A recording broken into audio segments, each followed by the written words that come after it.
Lesson 5. Accounting. The Income Statement. Part 1. Wall Street's Rosetta Stone.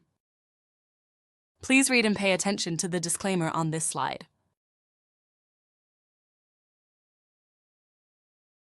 There are 3 main financial statements that investors need to focus on. As we discussed in Lesson 4, the balance sheet is where you look to see if a company is healthy. The income statement is where you look to see if it's doing well. And the cash flow statement is where you see if a company is being honest about how they're doing. We will discuss the cash flow statement in future lessons. For now, let me demonstrate the importance of being able to read an income statement in the investing world with a question. Which one of these gentlemen is a wizard, and which one is CEO of one of the most successful software companies in the world? On the left is Warwick the Wizard, and on the right stands Mark Leonard, the legendary founder of Constellation Software. Are you familiar with the company? Many are not, which poses a challenge. Unlike household names like Apple or Nike, Constellation Software isn't widely recognized despite its significance. Many investors, upon seeing a photo of Leonard without context, might initially be hesitant to delve deeper into the company. His unconventional appearance more closely resembles a character from a fantasy novel than a typical software CEO. However, it's precisely in situations like these where an income statement proves invaluable. It allows investors to uncover the strategic brilliance behind Leonard's leadership at Constellation. For these reasons, Leonard's journey with Constellation Software serves as a compelling case study. Leonard, a former venture capitalist, formed Constellation in 1995. Under his leadership, the company has grown into one of the most successful software companies in the world. His focus has been on acquiring and integrating companies in the software industry. A central part of his strategy has been aggressive cost cutting. Not only at Constellation, but across the software industry, cost cutting played a big role in some of the most successful software deals over the past 2 decades. I'm sure you're curious why, so we'll discuss cost cutting in more detail later in this lesson.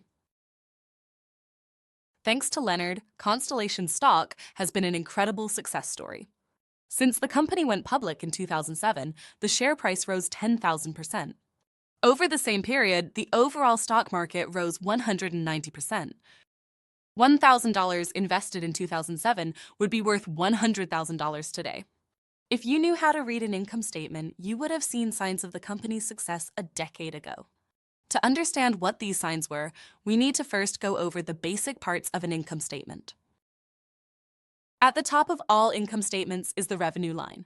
It typically covers a specified period of time, either a 12-month period called the annual report or a 3-month period called the quarterly report. Revenue is what a company makes from selling its products or services. Revenue, however, is not profit. Companies have expenses. After those expenses are paid, what's left over is the profit for the shareholders. Right below the revenue line on the income statement, the first expense line is typically the cost of goods or services sold. These are the costs of producing goods or delivering services that are sold to customers. When we subtract these costs from the revenue line, we get something called gross profit. Gross profit is the amount of profit a company makes from selling its goods or services. For a pizza parlor, for example, the cost of cheese, flour, and tomato sauce would be examples of some of the costs of making the pizza. The other costs associated with running the business, called the operating costs, include things like spending on advertising, sales, and marketing. For our pizza parlor example, think of spending on things like flyers and coupons to attract customers. Other operating costs include spending on general and administrative activities, which involve expenses tied to activities like paying office rent, managing employee health plans, human resources, legal, and finance. For example, at the pizza parlor, the owner needs to spend money processing payroll payments to his employees.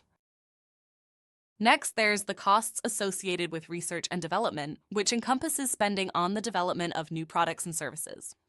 For the pizza parlor, they might spend money on developing a new type of pizza like the personal portrait pizza. After all the operating costs we've just listed, we get to the non-operating costs. The 2 most common categories are interest expense and taxes. Interest expense pertains to the costs incurred by a company for borrowed funds. After the interest expense is deducted, what's left is called pre-tax income. Companies must pay taxes on that income. Let's go through a hypothetical income statement so this all makes sense. Look at the image on the slide. What do you think it is? If you're thinking that it's a leaky water bucket, think again. It's actually a picture of an income statement.